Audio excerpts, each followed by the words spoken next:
a mediados de los años 70,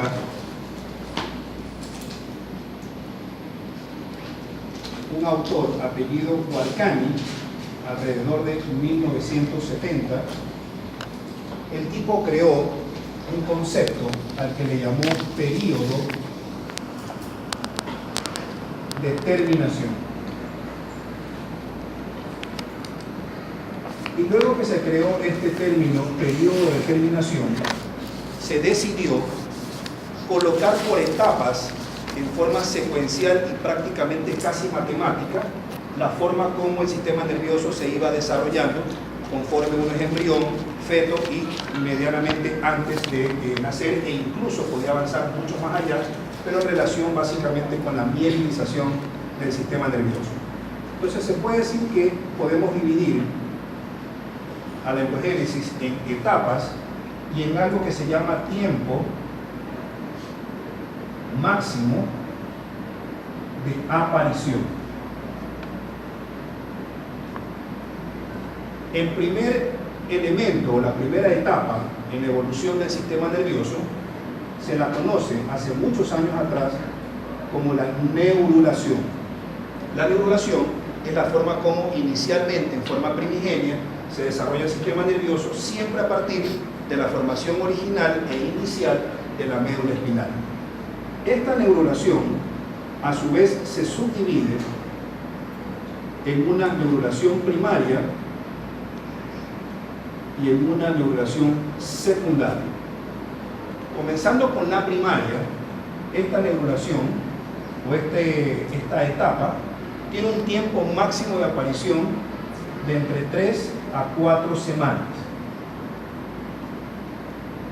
Pero al decir o considerar digamos que el concepto de tiempo máximo de aparición, esto quiere decir que en el caso de la neurulación, el tiempo máximo en que va a aparecer es básicamente hasta el final de la 4ª semana. Pero después de las 4 semanas en adelante, ya lo que no se formó no se podrá formar. Pero tiempo máximo de aparición no considera el tiempo mínimo de aparición. Eso significa que en ciertos casos puede haber un tiempo mínimo de aparición que quizás sea un poquito antes del inicio de la 3ª semana. Pero por definición, tiempo máximo de aparición quiere decir que por lo menos máximo hasta las 4 semanas va de ley a aparecer cada una de las etapas que les voy a mencionar. La primera siempre va a ser neurulación primaria, entre 3 a 4 semanas, y la secundaria va un tiempito después, pero lo vemos después de un rato. El segundo episodio o la segunda etapa es el desarrollo del prosencéfalo. Y se puede decir que matemáticamente hablando, el prosencéfalo se forma al segundo inmediatamente posterior en que ha terminado la neurulación, básicamente la neurulación secundaria. El desarrollo del prosencéfalo tiene un tiempo máximo de aparición de entre el segundo al 3er mes. Eso quiere decir que máximo hasta los 3 primeros meses ya se tiene que haber desarrollado el prosencéfalo, pero después de este tiempo ya no se puede desarrollar, pero sí puede seguir creciendo y evolucionando. ¿Okay?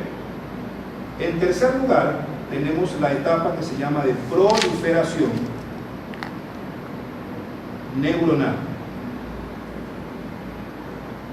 La proliferación neuronal va aproximadamente entre el 3er al 4º mes y se aplica el mismo principio de hace un rato de tiempo máximo de aparición.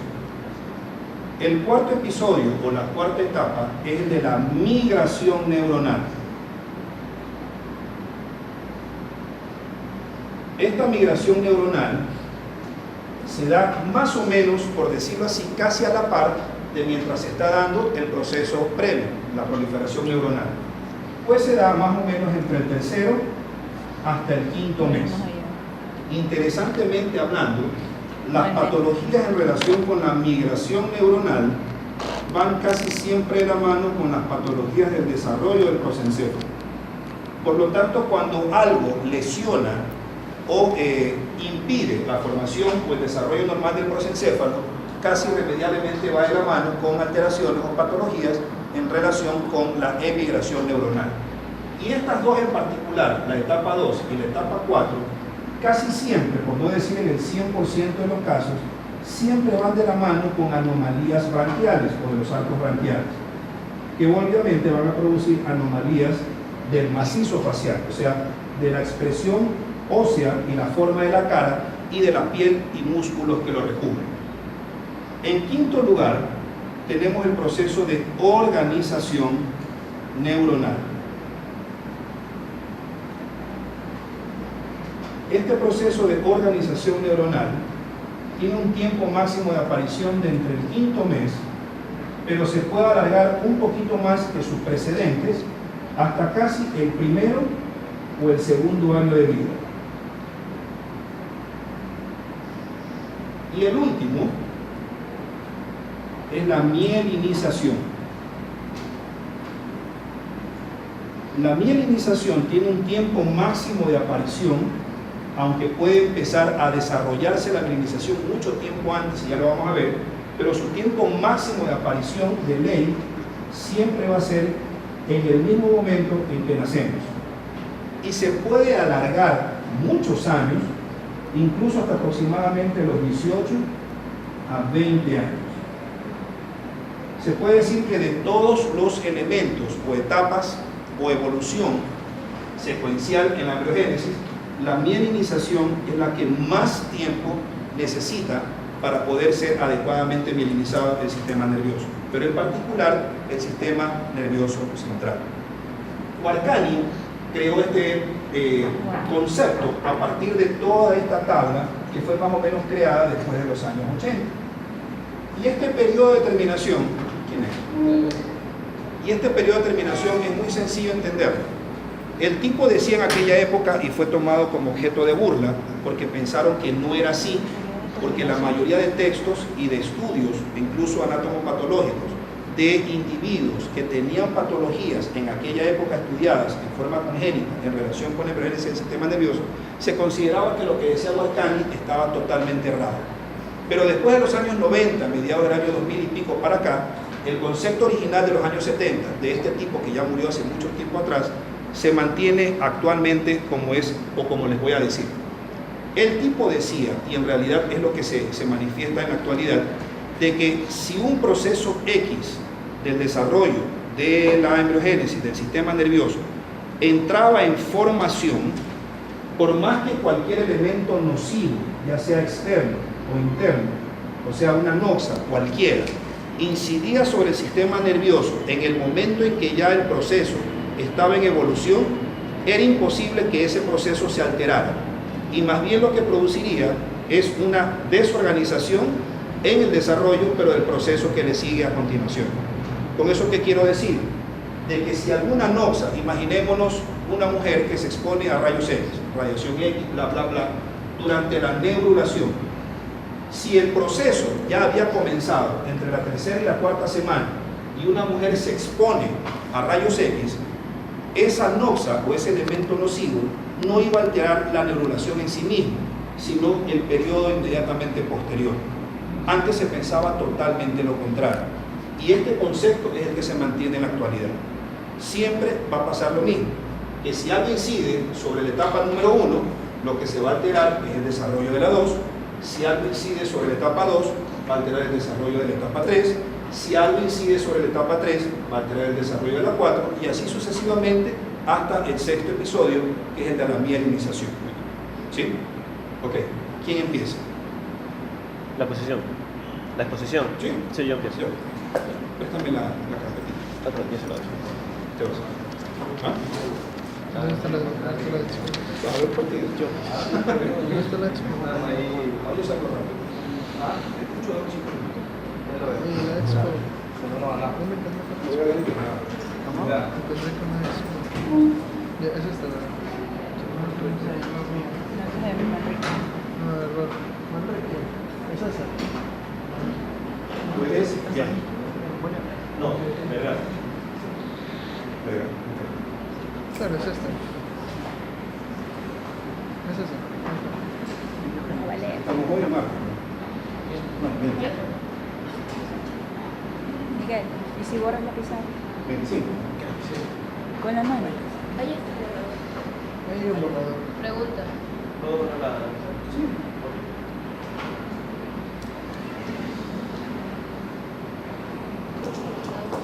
Ya.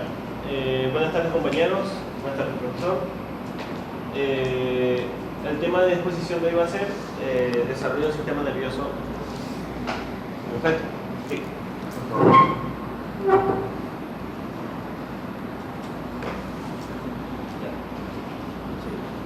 Ya. Dale. Bueno. Entonces, primero vamos a comenzar que para el desarrollo del sistema nervioso se va a desarrollar primero lo que es la placa neural. Esta va a dar otra estructura que nosotros ya hemos estudiado los procesos adecuados para que los procesos para que se forme lo que es el tubo neural. El tubo neural va a tener un extremo que va a ser cefálico. El extremo cefálico va a comenzar como que a dilatarse y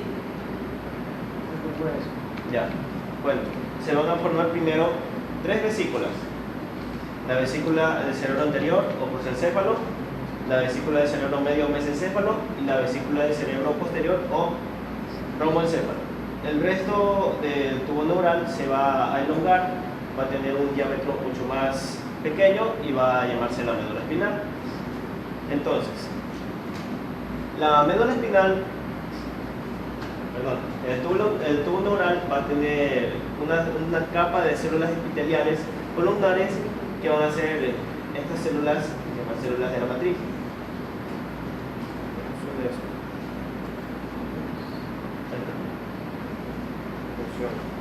Bueno, van a ser las células de la matriz. Estas células de la matriz van a tener unas características que van a ser las siguientes. Entonces, los núcleos de las células de la matriz van a estar hacia la cavidad del tubo neural. Van a tener divisiones mitóticas, las cuales esas células que se van a formar van a hacer que esta zona de las células de la matriz va a comenzar a engrosarse y va a llamarse zona ventricular, que va a ir desde la cavidad del tubo neural hasta la periferia.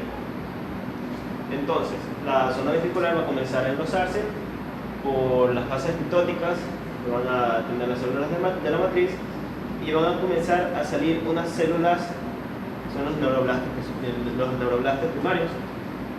Los neuroblastos van a comenzar a migrar hacia la periferia y van a terminar siendo neuronas. Estas neuronas se van a comenzar a agrupar en una zona intermedia y van a formar lo que es van a formar la masa gris o la materia gris del cerebro. Entonces, de esta materia gris van a salir lo que son los axones. Los axones se van a comenzar a ir así mismo hacia la periferia, y estos van a formar la zona marginal, que posteriormente va a tener la mielinización. Bueno, aparte de estos procesos que tenemos aquí, de la zona ventricular,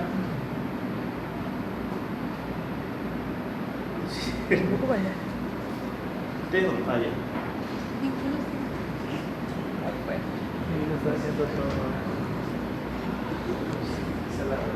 Bueno, de la zona ventricular van a salir otros tipos de células que van a ser las células de neuroglías. Van a ser astrocitos y oligodendrocitos. Y van a haber unas células que son microgliales que van a estar van a provenir del mesénquima circundante, van a penetrar lo que es la médula espinal junto con vasos sanguíneos durante la formación o desarrollo de la médula espinal. Ya, dale una por favor. Bueno, dale otra. No, retrocede. Ya. Bueno, sí, para sí.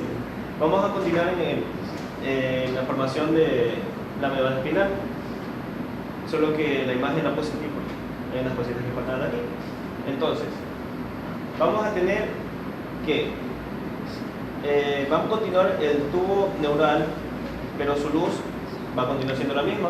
Las células de la zona marginal, de la zona ventricular, van a seguir con sus fases mitóticas y van a generar dos placas laterales anteriores y posteriores.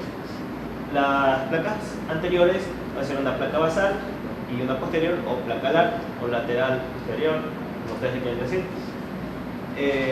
Estas placas van a de materia gris o masa gris, de neuronas, obviamente, van a comenzar a desarrollarse y van a formar lo que es la placa basal. Va a comenzar a crecer y va a formar las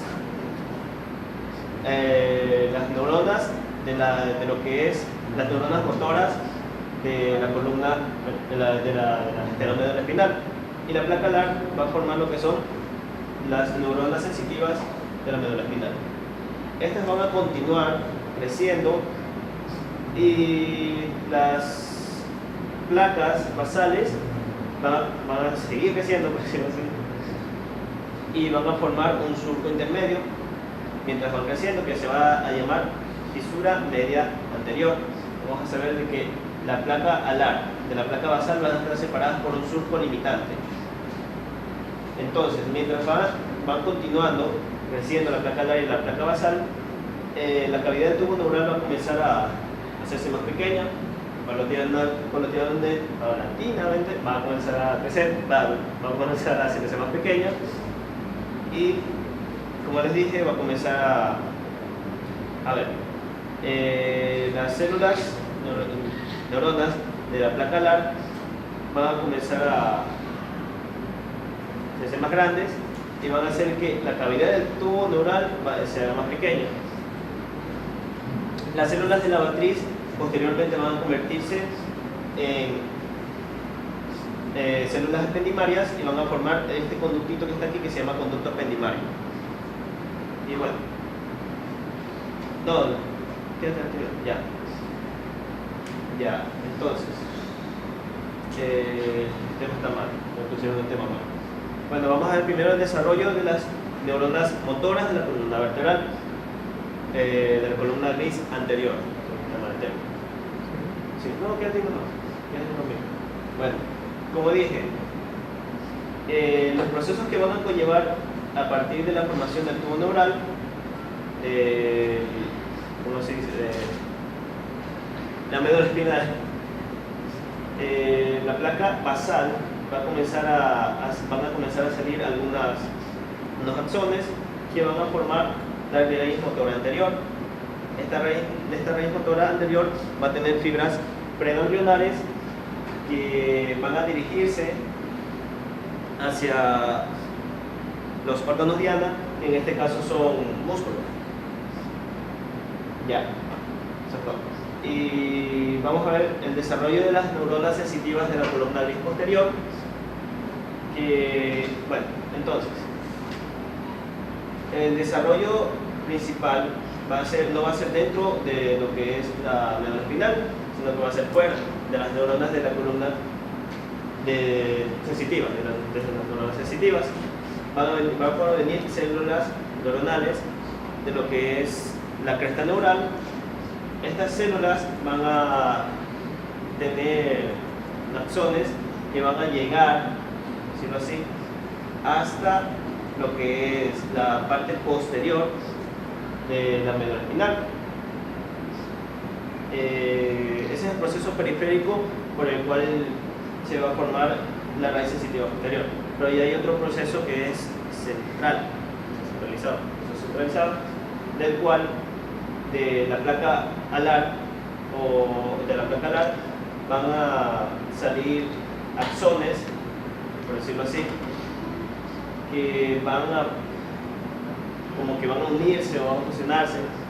No entiendo muy bien esa parte, pero con lo que son las raíces sensitivas que van a salir de la cresta neural. Estos axones van a dirigirse tanto por lo que es la materia blanca, la sustancia blanca, hacia los órganos, hacia los centros neuronales sensitivos del cerebro. ¿Ya? Todo.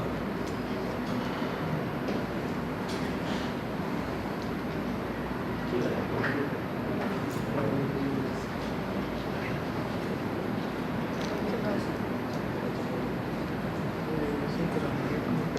vale.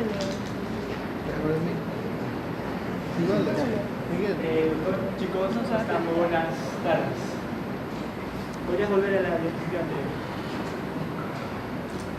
Ya, a ver, sigamos. Como yo le explicó mi compañero, él les habló acerca de la formación de las neuronas motoras y también de las neuronas sensitivas. Vamos a retomar un poquito, pero en términos generales, acerca de la formación de las neuronas motoras. Estas neuronas motoras se originan en lo que es la médula espinal de información.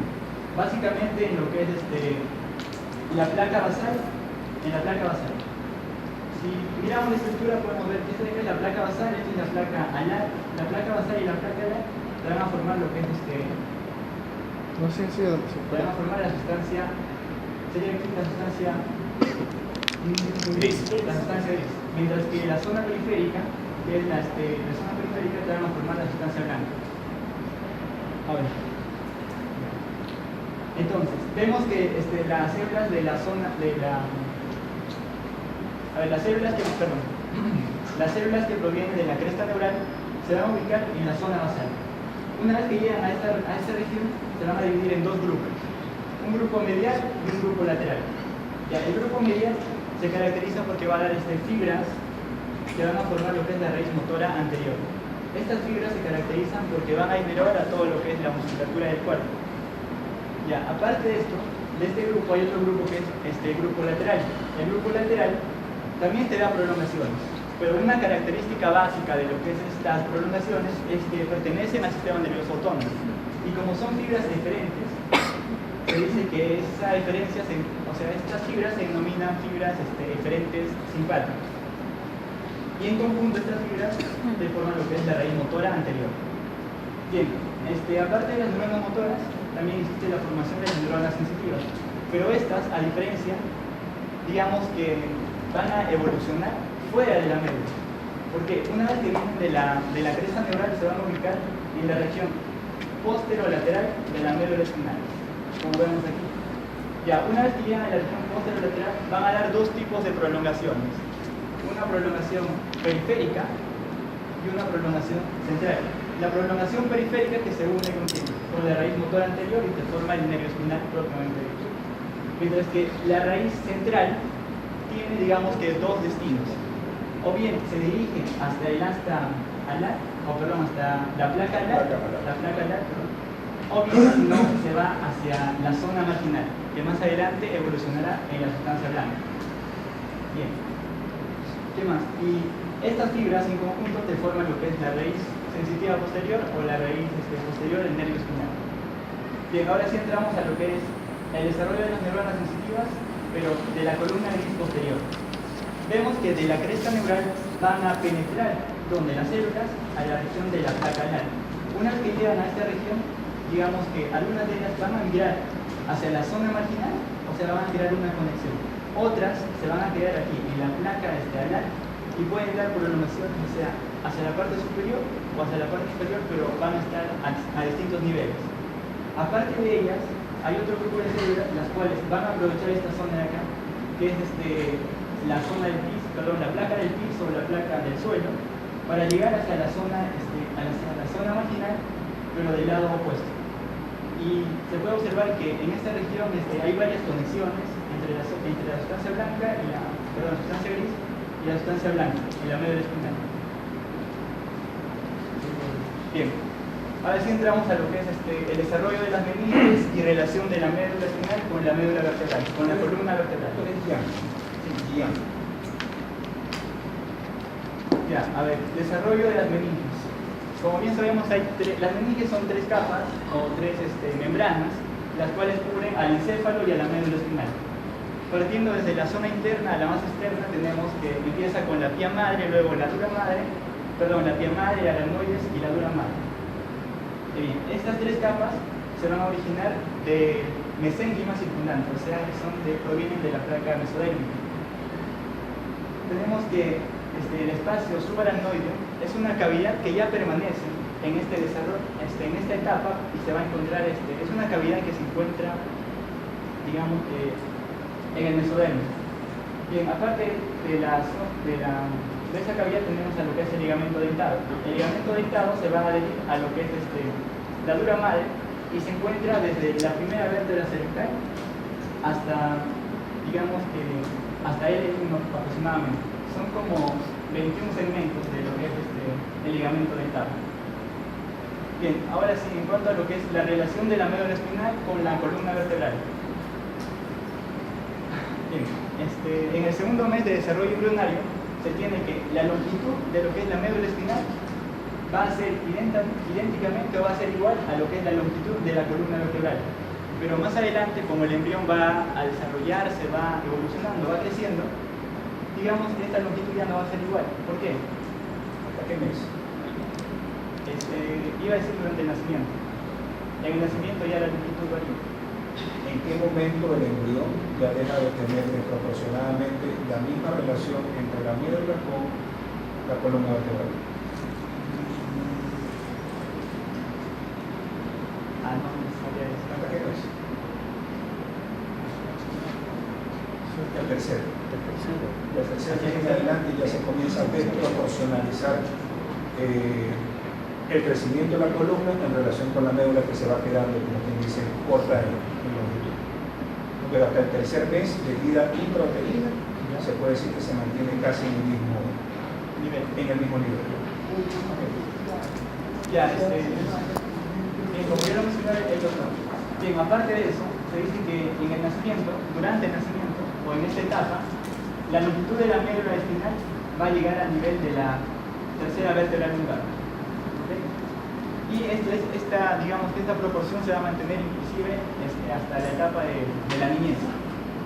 Posteriormente, en el adulto, la médula espinal ya no va a estar a nivel del L3, sino se va a encontrar a nivel del borde inferior del cuerpo de la primera vértebra lumbar. Ya, la vía madre, como bien sabemos, cubre el encéfalo y también a la médula. Pero como la médula ahora solo se encuentra a nivel de L1, la vía madre continúa como que con una prolongación fibrosa hacia la región, digamos, coxígea, para ubicarse en la parte posterior de ella. Esta prolongación fibrosa de la vía madre es conocida como el filum terminal. Aparte del filum terminal, hay otras estructuras como son los nervios espinales del extremo coxígeo, los cuales estos nervios espinales van a descender un poquito más para buscar los agujeros intervertebrales y salir a través de ellos. Y todos en conjunto, lo que son los nervios espinales más el filum terminal, constituyen lo que es la famosa cola de caballo. Bien, dicho esto, podemos deducir lo siguiente. Podemos deducir que las raíces nerviosas espinales en esta región, a partir de L1 aproximadamente hasta S2, obviamente en el adulto, porque en el niño, como ya lo dije, la médula se encuentra a nivel de L3. Ya en esta región, en el espacio subaracnoideo, es muy importante porque para la técnica de lo que es la punción lumbar, que como bien sabemos consiste en la extracción del líquido cefalorraquídeo para poder analizarlo más adelante. Ya eso sería todo en cuanto a esto. Bien, la formación del cerebro. Inicialmente existen tres vesículas primarias, que son la vesícula prosencefálica, la mesencefálica y la vesícula rodoencefálica. La primera te va a formar lo que es el cerebro anterior o prosencéfalo, la segunda que forma el mesencéfalo o cerebro medio, y la tercera vesícula, que es la vesícula rodoencefálica, te forma el cerebro posterior, o también llamada rodoencéfalo. A su vez, durante la quinta semana vemos que la vesícula primaria, que es el prosencéfalo, se divide en dos vesículas secundarias, que es el telencéfalo y el diencéfalo. El telencéfalo te formará más adelante lo que es los hemisferios cerebrales y el diencéfalo te formará la vesícula óptica. A su vez, aparte de la vesícula primaria, que es el prosencéfalo, la tercera vesícula, que es la vesícula rodoencefálica, también en la quinta semana logra dividirse en dos vesículas secundarias, que son el metencéfalo y el mielencéfalo. El metencéfalo, que te formará lo que es la protuberancia o puente, y también te forma al cerebelo. mientras que el mielencéfalo te va a constituir lo que es la médula oblonga o bulbo raquídeo. En esta imagen de acá vemos, continuando con la médula espinosa, en la parte superior tenemos al mielencéfalo que te formará al bulbo raquídeo. Tenemos al mesencéfalo que ya va obteniendo la forma del puente o protuberancia, y en el diencéfalo que te forma lo que es la vesícula óptica. Bien, aparte de esto, en lo que es el encéfalo, tenemos cavidades. Estas cavidades son conocidas como ventrículos. Por eso se refiere a lo que es ya el sistema ventricular. En los hemisferios cerebrales vamos a encontrar los ventrículos laterales. En el diencéfalo encontramos al tercer ventrículo, y lo que conecta a lo que es los ventrículos laterales con el tercer ventrículo es el canal interventricular o de Monro. A su vez, el tercer ventrículo, después del tercer ventrículo tenemos a lo que es el cuarto ventrículo, que se encuentra en la zona del bromencéfalo, y el tercer ventrículo se une al cuarto gracias al acueducto ciliano o acueducto de Cilio o acueducto cerebral. Posteriormente, del cuarto ventrículo, el líquido cefalorraquídeo va a pasar a lo que es el canal central a través del conducto ependimal. Cabe señalar que el líquido cefalorraquídeo inicialmente se encuentra en el sistema ventricular. Posteriormente va a pasar a lo que es el espacio subaracnoideo gracias a pequeños conductos, son en total 3, 2 laterales y uno central. Los laterales conocidos como los conductos o agujeros de Luschka y el central el de Maquin. Bien, ahora pasamos a lo que es el desarrollo de la médula oblonga o también el encéfalo. Relacionando esta estructura con lo que es la médula espinal, tenemos aquí a lo que es la placa basal negro y a la placa alar. En la médula, comparándolo, en la médula de la placa basal que formaba lo que es el asta anterior, que era fulvotor, y la placa alar, en la médula espinal, que formaba lo que es digamos, el asta posterior o la columna mis posterior, que se caracterizaba por ser sensitiva. De la misma forma, en la médula oblonga o bulbo raquídeo, la placa basal ya no te va a formar el asta, obviamente, sino te va a formar lo que son los núcleos. Te va a formar núcleos motores. ¿Pero de qué nervios? Te va a formar núcleos motores del val craneal, 8, 9, del 9, 10, 11 y 12. Mientras que la placa alar te va a formar los núcleos sensitivos de lo que es el val craneal número 5, el 8, 9 y el 10. Bien. Inicialmente la placa alar se encontraba en posición posterior a lo que es la placa basal. Posteriormente a eso, digamos que la médula en este tiempo se abre de manera similar a una concha, haciendo que la placa alar, que inicialmente